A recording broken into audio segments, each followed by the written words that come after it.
Hello and good evening, our beloved viewers. You are watching on Live RTD channel. Welcome to this English news edition. Here are the top stories. Celebration of the peace and sustainable environment.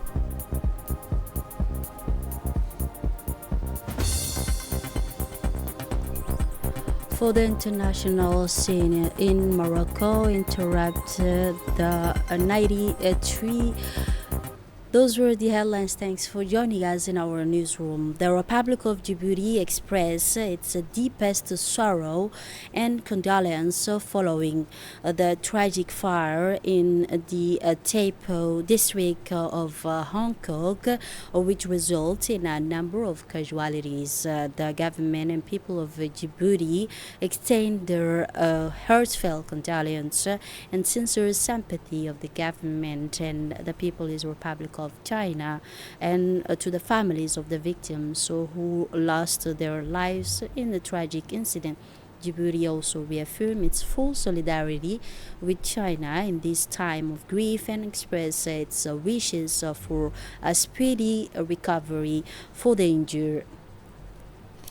Under the high auspice of the State Secretariat for Sport in Arta District Prefecture, organized the 19 Arta March, with this year carried the team together for a healthy climate and sustainable environment. Since Thursday evening, Arta district has been welcoming thousands of people from across the country. Receptions center and school were packed with the participants and were provided to transport the enthusiastic participant to this important event. The march brought together young and old united in promoting peace. The event, which included cultural performance and speech, was attended by several members of the government, including the Secretary of State for Sport, Hassan Mohamed Kamil, the Minister of Energy, Yunis Ali Kidi, and the Minister of Trade and Tourism, Mohamed Warsam Diri, as well as a number of parliament and senior officials from the army, gendarmerie, and Kasgar, including Colonel Waisa Umar. In his address, the Secretary of State for Sport commended the organization of the event. The 90th edition, dedicated to the theme of environmental sustainability, not only attract a record number of participants but also generate increasing international interest, marking a turning point in Arta's global reputation as a center for promoting peace. In his address, the Prefect of Arta region, Hassan Dabali Ahmed, congratulated all participants. Detail in this report. Arta marshi tabanki sagal haytu. Prefect of the Artas region, Hassan Dabli Ahmed, warmly congratulated all participants of the 19th Arta hike, which took place under excellent conditions. The hike has now become a major event, and today's edition is a perfect example. Thanks to rigorous organization beforehand, all the conditions were in place to guarantee the success of this day, he stated. The prefect acknowledged the involvement of the State Secretariat for Sports, the event's main partner, as well as the crucial support of the Coast Guard, the National Gendarmerie, the Ministry of Health, local authorities, institutional partners, and civil society. It is thanks to this collective synergy that the hike took place in a safe, enjoyable, and friendly atmosphere, he stated. He also reiterated the theme of this year's event, Together for a Healthy Climate and a Sustainable Environment, emphasizing the importance of protecting our environment and the terrestrial and marine biodiversity of our country. For his part, the Secretary General in charge of sport, Hassan Mohamed Kamil, emphasized the organization of 19th edition, noting that this year, March, focused on environmental conservation. Detail in these reports. 9e édition de la randonnée pédestre. The 90th edition of the Arta Hike, an event that has become emblematic of our national sporting calendar, has been a resounding success year after year. This hike testifies to the growing commitment of our youth, athletes, and families to celebrate not only a sporting triumph but also a unifying community gathering that exemplify the vitality and cohesion of our Arta region. I would like to commend the excellent organizations that ensured the flawless execution of this day, the perfect coordination between the teams of the State Secretariat for Sport, local authorities, sport association, and partners institutions guaranteeing a smooth, safe, and enjoyable hike. I would like to express our deep gratitude to the Coast Guard, the National Gendarmerie, the Ministry of Health, the volunteers, and all those involved with them. Their availability and dedication to public services have once again demonstrated that collective success depends on close cooperation and rigorous preparation. So finally, I would like to reiterate the theme of this year's event, Together for a Healthy Climate and a Sustainable Environment. Through this hike, we are sending a powerful message. Sport can and must be a vehicle for raising awareness of environmental issues. By traversing this unique landscape of Arta, we become aware of the richness of our biodiversity, both terrestrial and marine, and our responsibility to protect it. I encourage you all to continue this commitment beyond the event, because a preserved environment is essential for the healthy future of our young generations. Oui, parce qu'elle assure là aussi la sécurité de cette marche. A large crowd of participants dressed in white set off along with design routes for this march dedicated to environmental sustainability, braving the weather condition, and also praise the organization of the 19th edition, noting that this year is much focused on encouraging but also conserving the environment. The press conference for the 42 edition of Grand Barra was held this morning to present the main feature of a race scheduled for December 5, 2025, co-organized by the Djiboutian Athletes Federation and the French Force Station in Djibouti. The events brought together the President Federation and General Commanding the FF Djibouti and the former international champion. This edition is gaining in importance with the awarding of the World Athlete Label first, which confirms the quality of course and professionalism of the organization. The organizer also confirmed the two distance on the program. The 7-kilometer more accessible distance to diversify participants. Of note is the participant of French military personnel, internationally renewed Djiboutian athletes and runners from neighboring countries, notably Kenya, Uganda, and Ethiopia, which confirm the regional and open nature of this edition. Speaking on this edition, the General Commanding of French Force in Djibouti emphasized that this co-organization illustrates the strength of participants and the partnership between the Republic of Djibouti and French Republic, but also partnership reinforced by major agreements such as defense, treaty, and bind of the two nations. We recall that this exemplary cooperation is fully reflected in the organization and success of the Grand Barra race. As part of the project support and resilience of women and their communities to gender-based violence, in collaboration with the Ministry of Women and Family, founded by Japan Social Development Fund and administered by the World Bank, the National Union of Djiboutian women organized the final and the inter-community football tournament with the support of the Ministry of Youth and Culture. This initiative aimed to raise awareness and mobilize communities against gender-based violence through innovative and inclusive approach. This event was part of international 16 days and activism against gender-based violence campaign throughout the tournament. 14 teams from Community Management Committee and 7 from Bolaus, but also 7 from Balbala completed across the capital. The goal of this initiative is to foster social cohesion, strengthen community engagement, and raise awareness among young people about challenges of gender-based violence. In her speech, the coordinator of the project of UNFD, Ms. Ruqia Ali Jama, program coordinator, encouraged both teams and urged the young people to become true champions in the fight against gender-based violence within their neighborhood, fueled by popular enthusiasm and the large number of the support. And she emphasized the supporter to both neighborhood. The atmosphere was, she said, vibrant and energetic, giving this supporting event a particularly strong community dimension.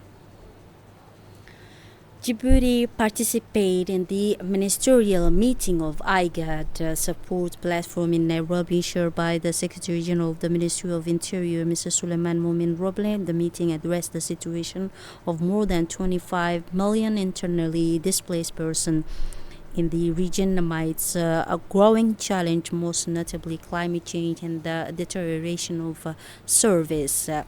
The Secretary General of the Ministry of Interior recalled for the strengthened regional unity, ensuring the participation of refugees in decision making.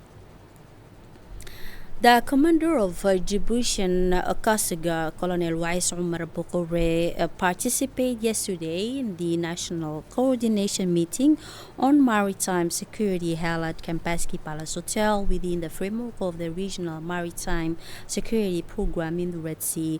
This program is founded by the European Union and implemented by the United Nations Office of Drug and Crime.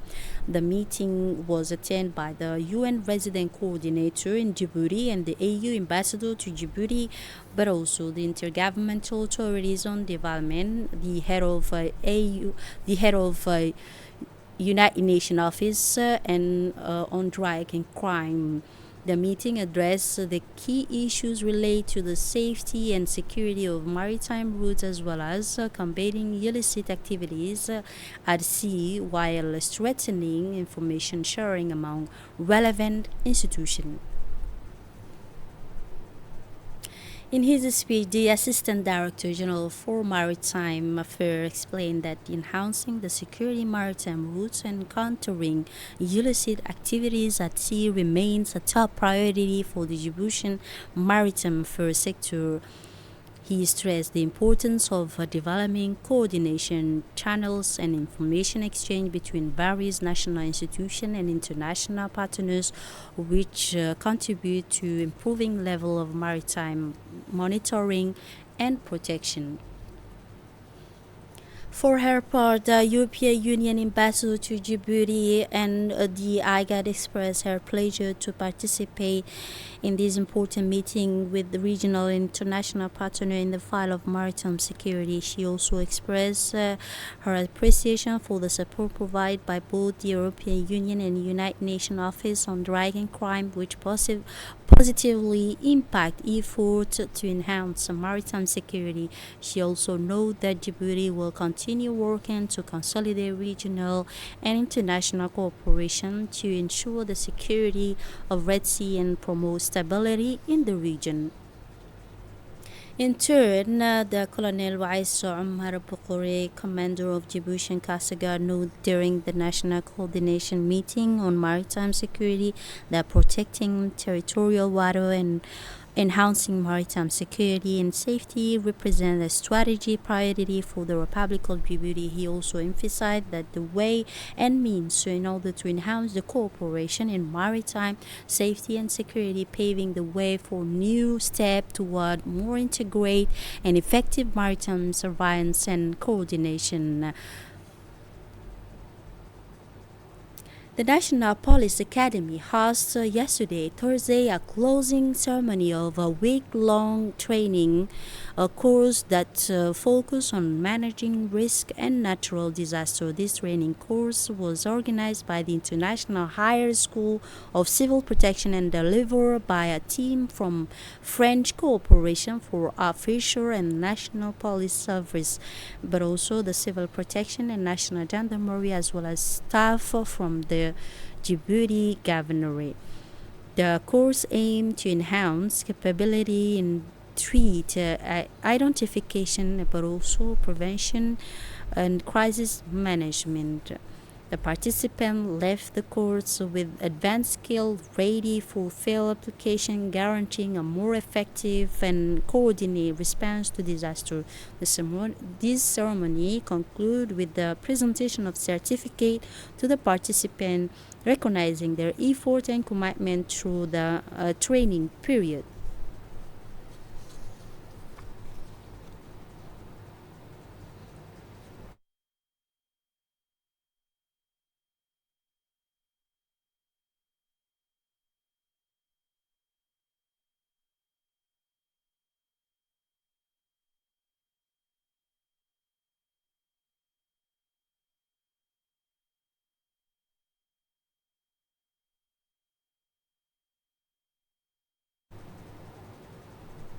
In his address, the Executive Secretary of Disaster Risk Management Department, Ahmed Mohammed Madar, commended the initiative of the Director General of Civil Protection, noting the exemplary quality of the training course. He also highlighted the significant role of French cooperation in transferring expertise, emphasizing the such initiative contributed to the strengthening of capability of national personnel, raising the level of institutional and the confront to risk and natural disaster, but also deepening the coordination among the various relevant agencies to ensure an effective and rapid response, he said.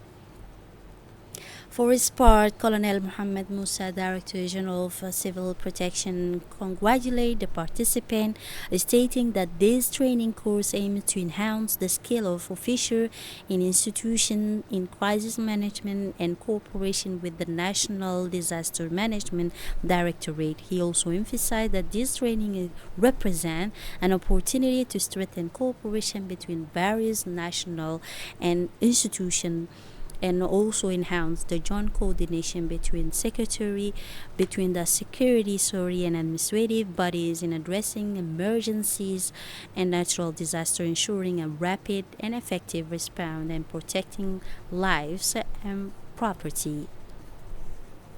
The Minister of Agriculture, in partnership with the Food Agriculture Organization of the United Nations, known as FAO, organized the closing ceremony of an intensive training course designed to enhance the capabilities of field technicians and food inspector. The event was attended by numerous officials and professionals from various sectors related to food security. This course aimed to develop the participants' skill in quality control and identifying non-conformity and the food production chain. The training also cover vital topics including food safety standard, method for detecting the product and inspection documentation, and certification procedures. The ministry emphasized that this initiative is part of effort to enhance national food security and protect public health. It also stressed that improving the skills of workers in this field contribute the way to ensure availability of the safe food product and reducing food-related health risk.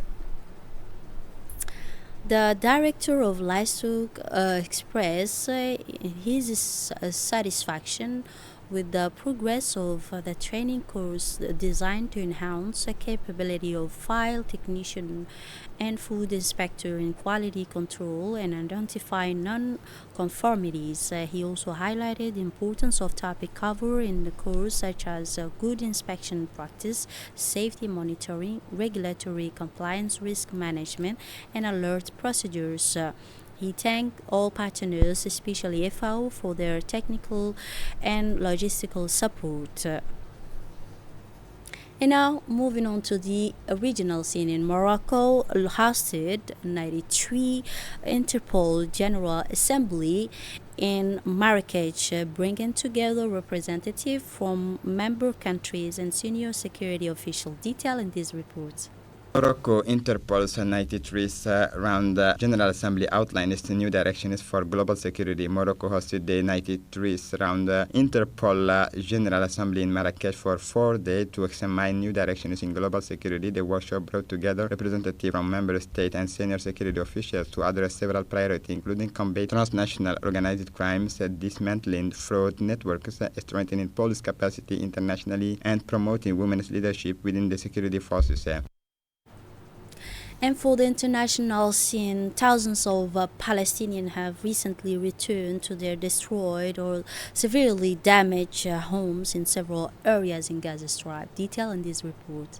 Thousands of Palestinians have recently returned to their destroyed or severely damaged homes in several areas of the Gaza Strip, prioritizing their relative safety and familiarity of their surroundings over continued displacement. According to residents, temporary shelters, including schools and makeshift tents, do not provide basic living conditions due to a lack of water, sanitation, and privacy for families. Witnesses report that entire families have begun clearing rubble and reorganizing what remains of their homes, despite the extent of the damage and the absence of doors or windows in many units. Several people who left the shelter say that the fear of prolonged displacement prompted them to return home, believing that a damaged house is a less daunting option than overcrowded tents or classrooms converted into shelters. According to local accounts, some families have undertaken modest repair with whatever resources they have, hoping to regain a modicum of stability in their daily lives. Others see this return as a rejection of permanent settlement. In the studies of displaced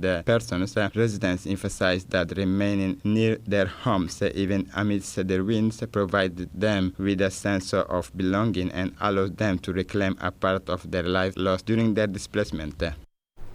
This is it for this edition. Thanks for watching and have a wonderful evening.